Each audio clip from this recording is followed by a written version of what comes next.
pas mal de questions et d'interrogations, mais je viendrai. Mais je vais passer la parole maintenant à Xavier Comtesse, qui va nous dire pourquoi tout ce qu'on vient de dire ne sert à rien. Non, c'était Monsieur Comtesse.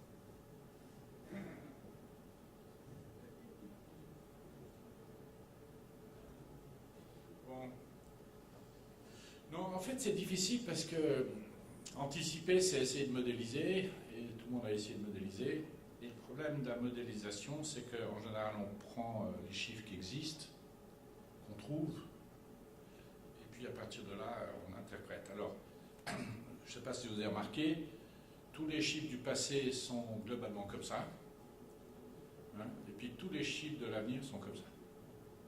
Alors, je ne sais pas comment les gars font, mais on est dans un machin totalement chaotique et tout d'un coup, ça devient linéaire.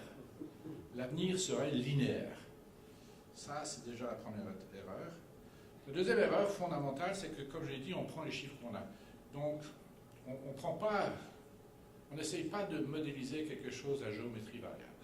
Donc, je vais vous donner 6 exemples de facteurs qui peuvent perturber tout ce que vous venez d'entendre.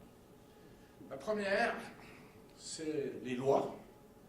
Donc, on dit toujours c'est stable, les lois, etc. C'est pas vrai. Le 11 mars, Franz Weber a foutu le bordel total dans notre métier. Total. Un point qu'on n'a même pas anticipé et qu'aucun des orateurs ce matin n'a parlé de ça. Mais ça change toutes les conditions sur l'arc numérique. Les Valaisans ont débarqué comme acteurs, comme constructeurs, comme promoteurs. Les étrangers vont débarquer, puisqu'ils ne vont plus aller dans le Valais, ils iront dans les Préalpes, dans le Jura, sur l'arc lémanique. La résidence secondaire ne va pas se supprimer. Moi, j'ai pris une résidence secondaire. Vous savez où? À Neuchâtel. J'anticipe. C'est ça que personne n'a dit. Donc tout ça change à une vitesse invraisemblable. Deuxième chose, les comportements socio-culturels. Personne n'en a parlé ce matin. Mais les gens ont changé. Regardez, par exemple, dans la région zurichoise, on a fait une étude, c'était assez fascinant. Donc vous avez les bobos, hein, les bourgeois bohèmes, moi, et d'autres qui sont dans la salle, ont hérité de leurs parents de ce pavillon de banlieue dans la région zurichoise. Chiant. Hein, passer toute son enfance à se faire chier là-bas. Donc la première chose qu'on veut, c'est le vendre. Ce qu'on veut être, c'est downtown. Oui. Donc ce changement de comportement fait que, dans le fond, les bobos réenvahissent la ville. On l'a vu à Paris, on le voit à Bâle, on le voit à Zurich, on le voit à Chine aussi. Le pavillon, c'était pour les vieux. C'est pas notre espoir. Et donc ça change les comportements. Alors là, je vais à toute vitesse, mais on pourrait aller sur les éco-villages et toutes ces choses-là. C'est des changements profonds dans la société. C'est inscrit dans les gènes des gars. Vous n'allez rien pouvoir y faire. Vous n'allez pas pouvoir leur refiler ce qu'ils ne veulent pas. Et donc, la villa de papa, elle est pour la vente. Ce qui est assez curieux, c'est qu'il y a encore quelqu'un qui l'achète. Terrain à disposition.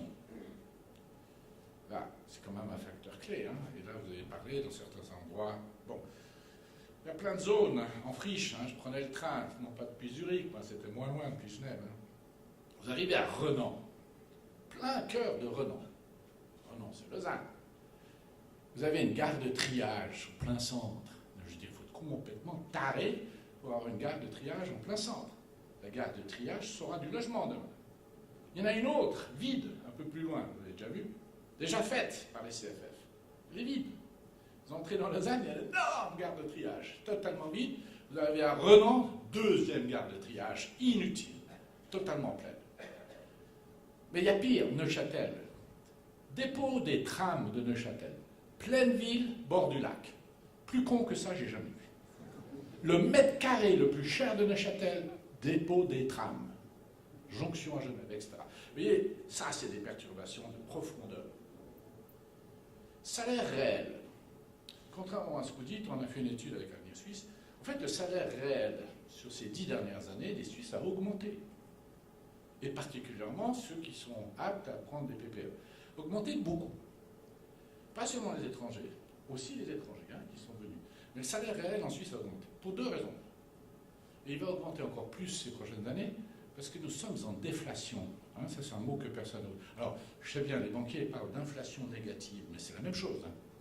Inflation négative, c'est de la déflation. Nous sommes en déflation. Et ça fait plusieurs trimestres. Les prix baissent. Alors, artificiellement, en ce moment, on ne le voit pas trop parce qu'il y a l'essence qui monte, mais sur le fond, les prix baissent. Si vous voulez acheter une voiture, attendez 3 mois. Si vous voulez acheter une villa, attendez une année. Et ça, c'est mortel. Hein. Donc, là, le mot déflation n'a pas été intégré dans tout ce que vous venez de dire. Mais en principe, si je veux acheter une villa sur l'arc lévanique, j'attends une année. Je gagne. Ce qui n'était pas le cas il y a 10 ans en arrière. J'étais sûr de perdre. Autre facteur, la France. On a parlé de Vaud et de Genève, alors qu'en fait, il y a un arrière-pays ici qui est colossal. C'est la France. Quelqu'un qui veut s'acheter une maison ou un appartement, etc., a toujours l'option d'aller en France. Et les Suisses commencent à l'utiliser, mais les expats beaucoup plus. Donc vous avez un arrière-pays qui est en dehors des statistiques et de la modélisation. Cet arrière-pays joue un rôle. Pourquoi il joue un rôle important? Parce que c'est pour ça que tout le monde a un logement. C'est pour ça qu'on n'a pas de tente avec des gens qui vivraient sous tente, vous voyez? En principe, par rapport à ce qui est construit, on devrait avoir 10 000 personnes sous tente. Il n'y en a aucun. Tout le monde trouve à se loger. Pourquoi? Parce qu'ils vont en France. La France absorbe.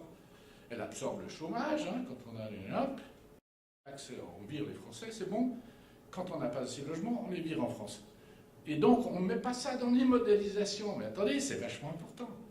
Le prix du locatif et du neuf en France devrait être dans vos calculs. Alors, il y a sans doute un 40% ou un 30% qui est bon, hein, qu'on peut jouer. Mais à un moment donné, on ne peut plus jouer. Si les prix sont moitié moins chers en France, vous ne vendez plus ici, du tout. C'est comme ça. Donc ça, il faut l'intégrer. La dernière chose, et ça a été montré à la fin, et moi je suis très sensible à ça, en fait, le monde n'est pas plat.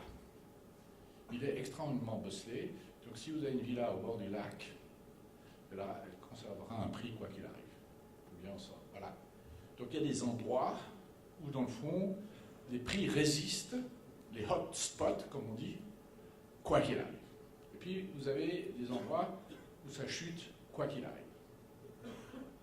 Et donc on ne peut pas parler comme ça d'une manière totalement linéaire, il faut vraiment rentrer dans des trucs très subtils, surtout si vous êtes un investisseur. Hein, vous savez tous qu'il y a un certain prix. Et donc je veux parler d'un hotspot qui peut, par exemple, partir en vrille. Si j'étais banquier aujourd'hui, je ne resterais pas au centre-ville. C'est un peu comme le dépôt de tram, hein, débile. Pourquoi rester, si vous êtes UBS, à Paradise-Platz? Il faut être juste UBS pour rester. Mais vous devez vous tirer dehors, c'est évident. Le mètre carré est plus cher. Avant, il y avait une raison, il y avait la bourse. Hein, les gars, ils couraient à la bourse à 10h du matin ou à 9h. Mais maintenant, il n'y a plus de raison. Il n'y a plus personne qui déplace de l'argent, il n'y a plus personne qui court d'une banque à l'autre, il n'y a plus personne qui court à la bourse. Donc, vous pouvez vous installer n'importe où. Comme a fait l'industrie, n'oubliez pas, l'industrie, il y a une vingtaine, une quarantaine d'années plutôt, est sortie des villes. Les banques vont sortir des villes. La principale banque nouvelle en Suisse, Romand, est à Gland. Vous la connaissez? C'est une algorithme. Oui. Il n'y a que des ouvriers pour faire marcher les ordinateurs pour qu'ils tiennent l'algorithme en place. Et donc, il n'y a aucune raison. N'importe qui, je vois assez long Varaudier, débouler à Gland. Peut-être pas tout de suite. Mais en fait, il pourrait. Il n'y a aucune raison. D'autant plus que le client ne veut plus être vu chez Lombardier. Voilà, merci. Merci beaucoup.